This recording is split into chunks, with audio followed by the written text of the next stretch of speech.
I don't know about you, Pa, but whenever I'm about to start something, I always want to finish it. Yes, I agree with you.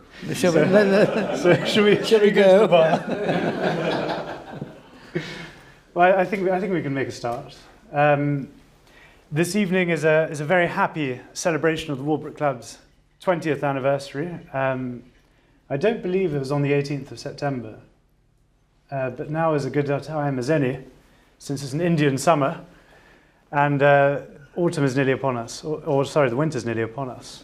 So this evening begins with an interview about the club. We go downstairs for an aperitif, and then we come back up for dinner. So, Pa, should we start? Yes, off you go. Why don't we begin at the beginning? Do you mind if I call you Pa? No. Papa, perhaps. Who is that gentleman? Ooh, I seem to remember him. I'm very short-sighted nowadays, but I think that's my father, his grandfather. And where was he from? Well, he was born in London, but they were Italian, first from Sicily and then from Naples, and they're immigrants, and arrived in about 1895. He was born, my father, in 1901 in the city. Well, not in the city, because he was in the East End. They had no money and very little prospects. They owned and ran a cafe, which wasn't very successful. Anyway, that was his background. No education at all. He couldn't afford education. So they kicked him out of the house because he was a bit precocious when he was 12 and said, "You're on your own." And what did he do in life? What was his métier? Well, he had an amazing mind, financial mind. He was a figures person who would have, I think, graced almost any financial stage, and with great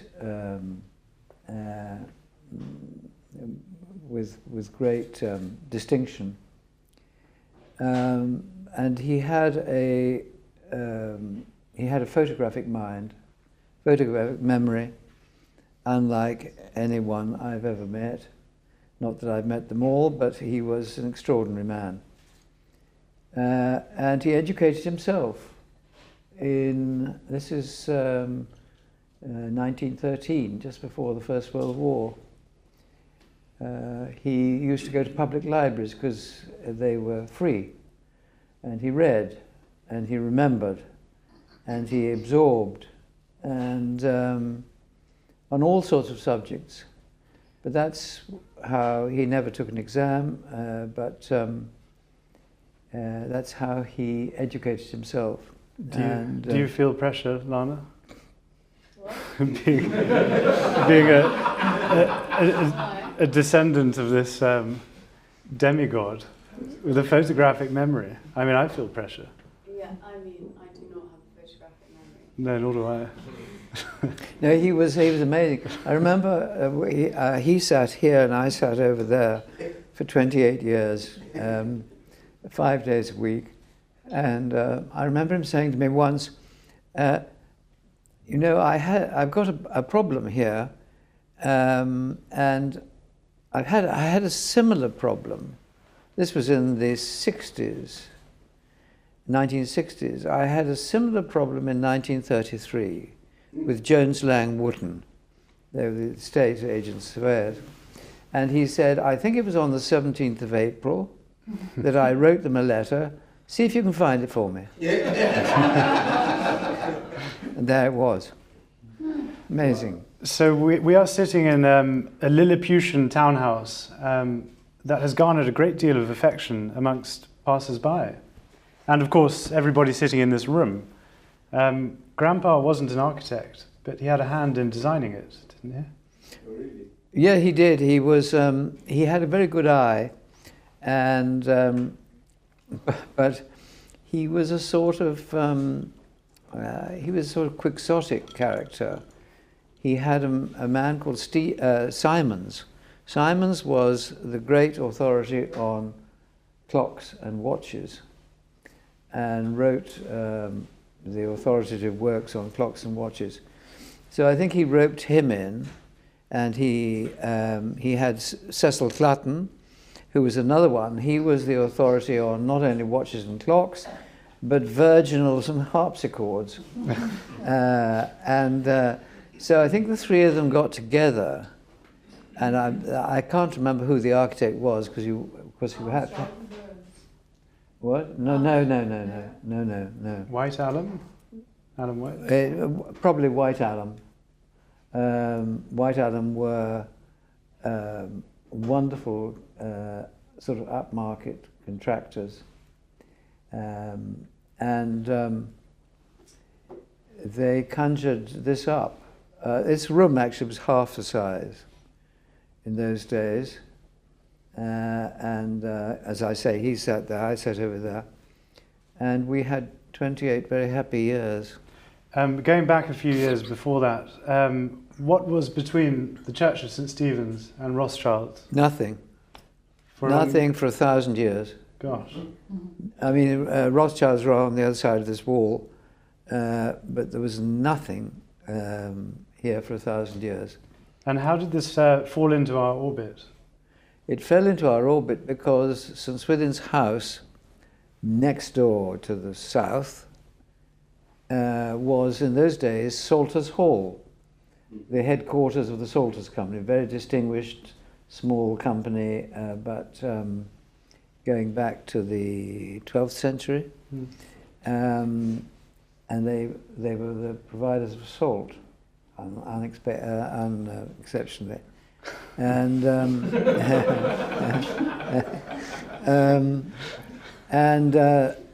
Luftwaffe came over, and I don't know whether they were after the Mansion House one night or 2 nights. It was a 2-day raid in May 1941. But they demolished Salters Hall completely. Made a big hole in St. Stephen Walbrook, Stephen's Church, and made a nuisance of themselves. And there it stayed, as far as the Salters company was concerned, to the end of the war. So fast forward till 1953, and my father was in touch with the Salters and bought the site from them, the whole site. And on this little piece, which had never been built on for 1,000 years, he put this little house as the family, which became the family office.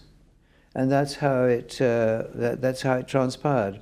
And from 1953 to 97, when it was our office, this was your actual office? Yes. And then what was, if this room was in half, what was on the other side of this bit? My father's secretary, and then further, then to the left, outside, was a very antediluvian bathroom, and then another office, which one of the people... Well, I mean, we only had about 4 or 5 people working here. That's all he ever had. The rest was wine cellar and... The rest was wine. Well, when I came in, it was wine cellar, wine cellar and humidor. Humidor, and in what we used to call basement, but was now called lower ground floor, because it's supposed to be more posh. We had a dining room, which was a great addition to the facilities of this little house. And what was the bar? The bar was the general office. Those of you who know the bar, David, you know the bar. Thank you. The bar was the general office, the most dreadful room. full of typewriters and filing cabinets, those awful steel ones, and telephone, the old-fashioned telephones. It was very, very old-fashioned. And I know my father and I used to go out to Sweetings down the road for lunch whenever we, and we would have a 20-minute lunch. It smelled terrible, Sweetings, because there was no air conditioning, nothing in those days. Sawdust on the floors. It was a wonderful fish restaurant. But 20 minutes was our maximum. We'd come out smelling like fish. That was it.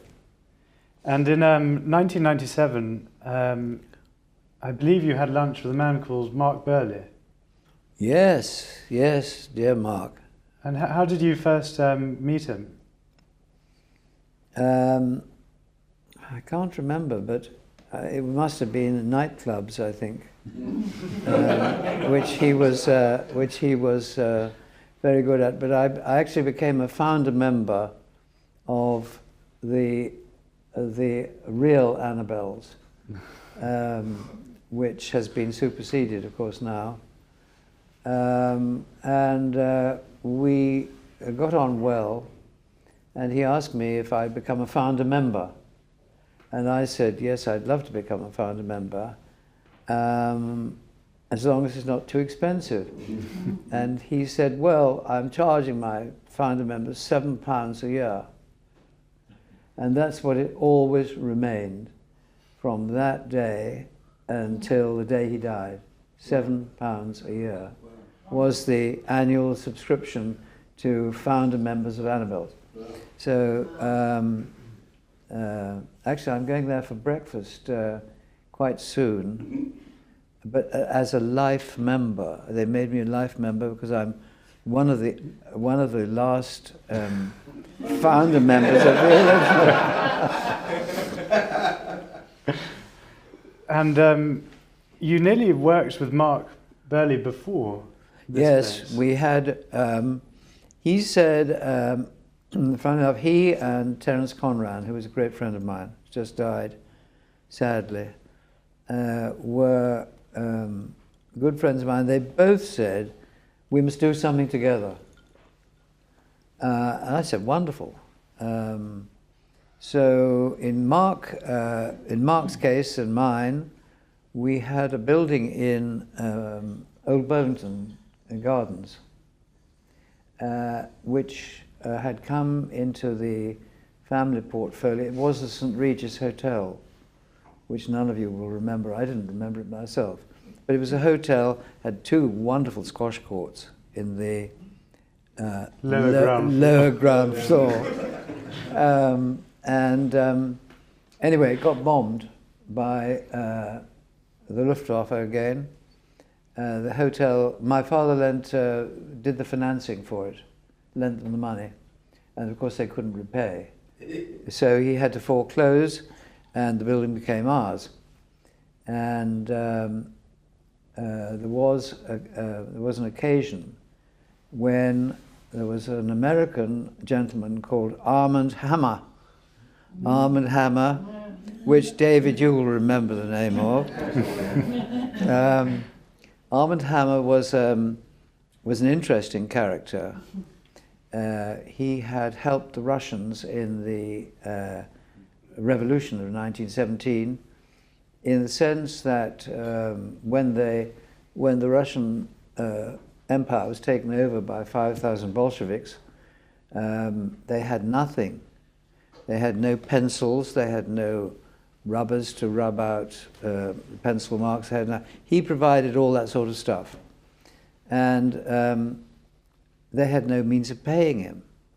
So they paid him in paintings, which by Russian painters, which were in the Tretchikov in Moscow. And that founded his collection. Wonderful, wonderful, wonderful thing. And anyway, he went from strength to strength, and he wanted to open a gallery in London. I was approached by Richardson, his associate, and we were going to put Arm & Hammer Gallery in Old Burlington Street, in its reconstituted state from a hotel. In the end, it didn't happen, but we met Arm & Hammer, Mark and I, and Sandy Wilson, who was the architect, for lunch. And we went. He was having lunch in his private suite in Claridge's, and we went. We went in. Mark was very, he didn't stand on ceremony with anybody. We kept waiting for 25 minutes, which he didn't like at all, because and at intervals a porter would come in and say, "The great Mr. Hammer is not quite ready to see you." He is on the telephone to somebody in Moscow, the Prime Minister or somebody or other.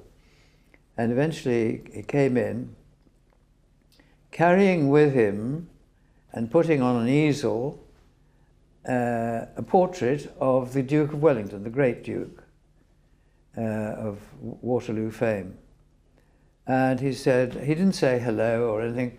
"I'm taking this afternoon to Moscow, and it's my present." It was a Goya. I mean, come on. So Mark would have designed the gallery? No, Sandy would have done the architecture, Mark would have done the interior decoration. Anyway, it was decided finally that he didn't want it. He wasn't going to open a gallery in London, etc., etc.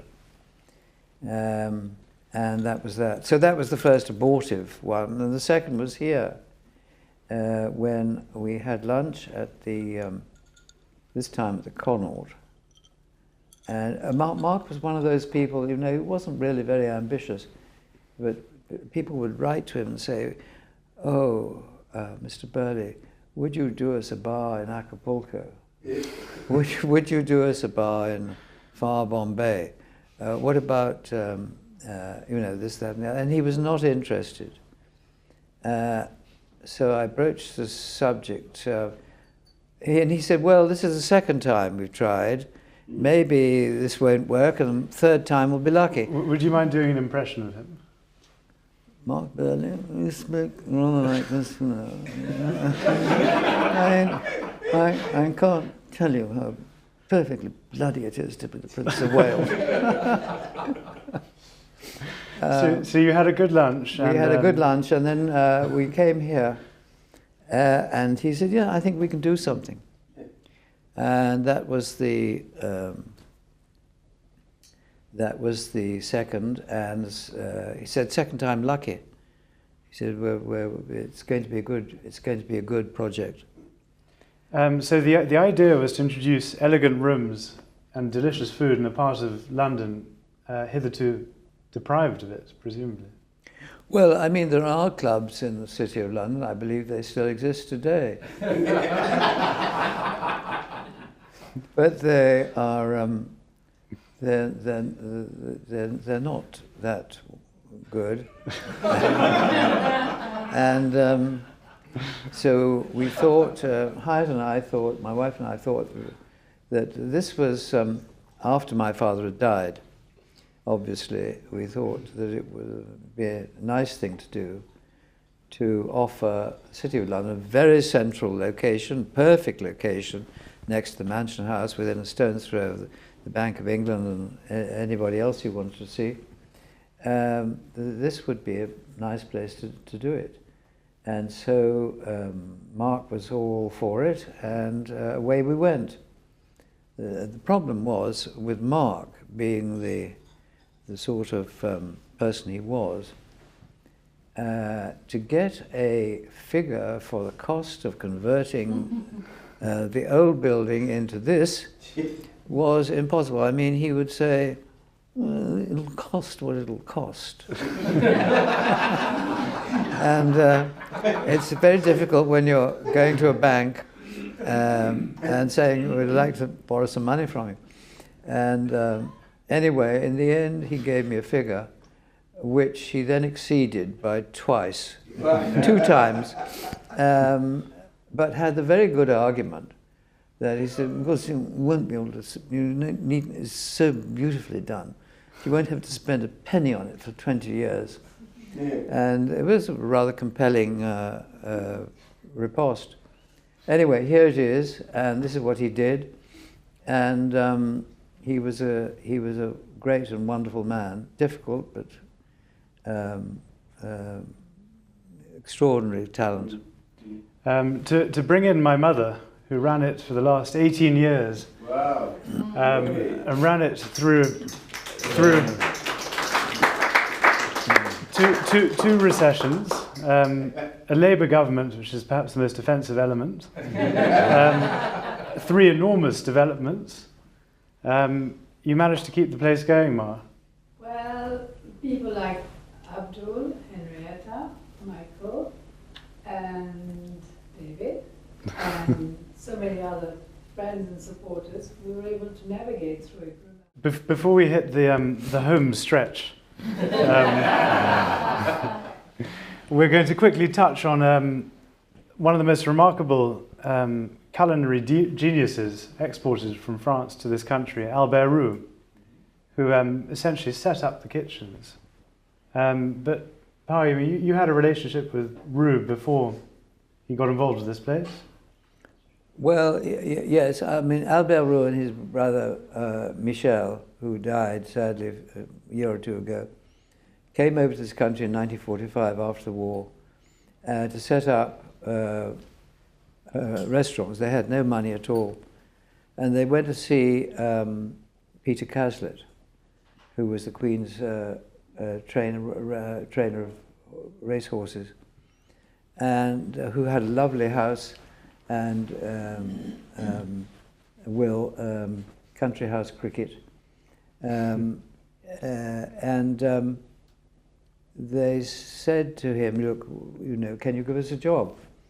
And he said, Peter Caslett said, yes, I'll give you a job on one condition.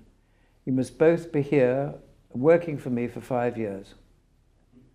And if you pass that test, I will set you up in business in 1950, which they did. And that's how they got their start. I mean, both supremely talented chefs. And so I got to know him quite early on because I was a friend of Edward Caslett, his son. And that's how it happened. And I'm so pleased it did, because I could be biased, but I believe our reputation in Clubland is as having the best food. Yes, yes. Which is wonderful. Yes. So, one final bit from me.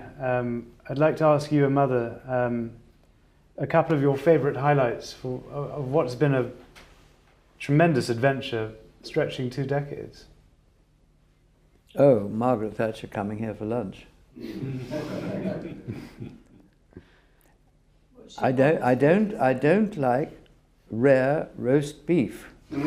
We had a roast beef on a trolley, a la Mark, I think. Roast beef should never be eaten rare. It should be well cooked. This thing was produced. It was oozing blood,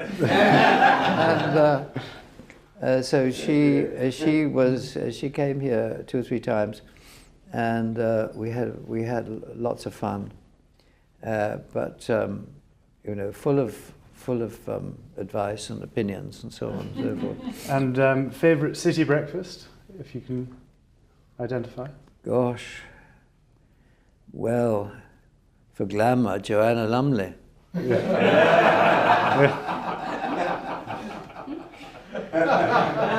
Well, it's hard to argue with. What about Princess Diana, Peter? What about her? She had a soft spot for you. Well, she was a friend, certainly, of both Hyatt and me, and but that's another story. Did she ever come here? I don't think she did. She's dead, darling. What? He died in 1997. Yeah. And Died before we opened. finally, your favourite fine wine dinner? Because we've had some wonderful ones over the years. We have, yes. We have. Well, I suppose it would be probably Philippines Rothschild. It was Rothschild. Very good. And she was wonderful because she was a certain age, not well. She brought her son, Julien, with her.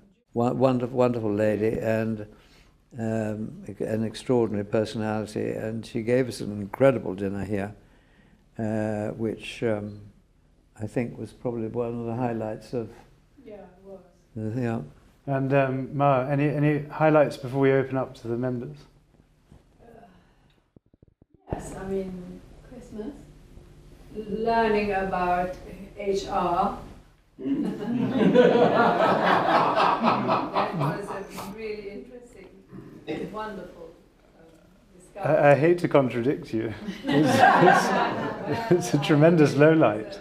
Well, I'm going to regret this question, but this is posed to the membership. If we could add one thing to the Walbrook Club, what would you like? And no swimming pools or Shooting range. a shooting range, Roof terrace. The lower ground. a roof terrace,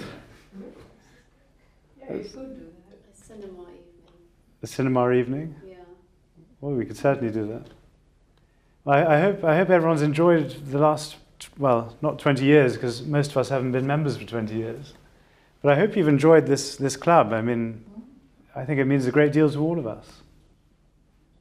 So, Certainly does. thank you for Memories. Well, absolutely. Thank you for keeping it upright, keeping my father and I honest. Above all else, I think we should celebrate this evening with reckless abandon, because 20 is a tremendous milestone. So, Pa, And thank you Bob, very much. thank you for coming. And Bob, You've of been, course. I mean, you've all been wonderful supporters. But Bob, I think you've been here longer than anybody. Thanks to you. Tell me why, because you and I met often when we were on the board of the Natural History Museum. Yes. What brought you to that? What brought me to the Natural History Museum? Yeah. Oh, the chairman, the then chairman, came to see me, the Australian. Oh, Um, His name was lovely. yeah, and the director. Yeah. And they wanted, I said, I don't know, I'm not an authority, I don't know anything about natural history. But you know a little bit about building, and we want to expand the Natural History Museum. And so one thing led to the other, and I became their sort of property advisor, consultant, whatever it was, and a member of the board, which was fascinating. And it was out of that the extension to the west, the cocoon, yes, took place, and various other bits and pieces. It was a wonderful opportunity, and You made a great contribution. well, you're kind to say so. Henrietta. You said your father, Peter, so he was somehow chucked out of his family at 12 and left to go around self-educating himself. So we've got this East End little boy with no education. How did he end up building, getting into property and building actually an amazing business and doing so incredibly well? Well, and he had a great. launching his family into. He was very determined. He was very charming. He was very shy, but he had that ability of being with people and creating feeling of trust instantly. They felt they could trust him. And he had a reputation of being, if he said he was going to do something, he did it. And on the dot. He didn't wait, wasn't never late for anything. I remember the first meeting when I came in 1958 here. I was 2 minutes late for a meeting. As I came through the door, they were all there and said, "Get out! You're late. Get out!" That was bad manners in his How vocabulary. did he get into property? I think he was always interested in building and in making things, in woodworking and that sort of thing. But he got into the financing of property in an interesting way, if it's not very boring. But he made friends with, he'd gone up to Newcastle to look at some property. This was in the 20s. And he was very young. I mean, he was, and he went to a firm of solicitors called William Mark Pipers, which in those days was the premier lawyers in Newcastle. Maybe it still is, I don't know. It's an old firm. And they were talking about financing this, financing that. But they had American clients who were also investors, who would come over here. Their antecedents were Scottish, and they left money with William Mark Pipers. And the instruction that if William Mark Pipers found a proposition in the course of their business, they were to cut them in. They didn't want to be consulted about it, just give $50,000. I mean, a lot of money, $100,000, a lot of money in those days. And use it as you think best. Wow. And that's how he started. William Mark Pipers provided the finance, because my father had nothing but a brain. He put the deal together. And then he had another friend called Sir Frederick Minto, who was my godfather as it happened. Most charming and lovely man. He was a contractor, like McAlpine's today. And he built great buildings, lovely. He did a lot to St. George's Chapel in Windsor, for example. Top class work. And so you had the three of them, the contractor, Frederick Minter, William Mark Pipers, and my father. They did these deals, and they gradually profited by them, and they split the profits three ways. Simple as that. If you could, he put the whole thing together. Extraordinary. And one thing led to the other, and he prospered. He always wanted to be. He was very shy. He didn't think that he had, and he did have, but he didn't think that he had the social graces. He spoke perfect English. He was charming, tough, honourable. That was it. Would love to have met him, but I think everybody will look at that painting of Grandpa differently now. He's with us in a sort of curious way. Yes, well, the left hand of his left hand, his right eye. From our perspective. From our perspective. Is by a man called Oskar Kokoschka, is rather hard if you look at it. And that represents his toughness. Tough as nails. The other one, the left eye, is much more gentle and shows his generosity and the breadth of his understanding and the way his mind works. And so it was actually a very good psychological study of this man. And I said to him, I said to my father, this was in 1960 when he was 59. I said, Dad, I'd like to give you a birthday present. What is it? I said, I'd like to have your portrait painted because we've got no image of you. No, I couldn't do that. I couldn't sit still that long. And anyway, he said, "Who's the artist?" I said, "Oskar Kokoschka." Never heard of him. I said, "Well, he is actually quite famous, and he's Austrian and a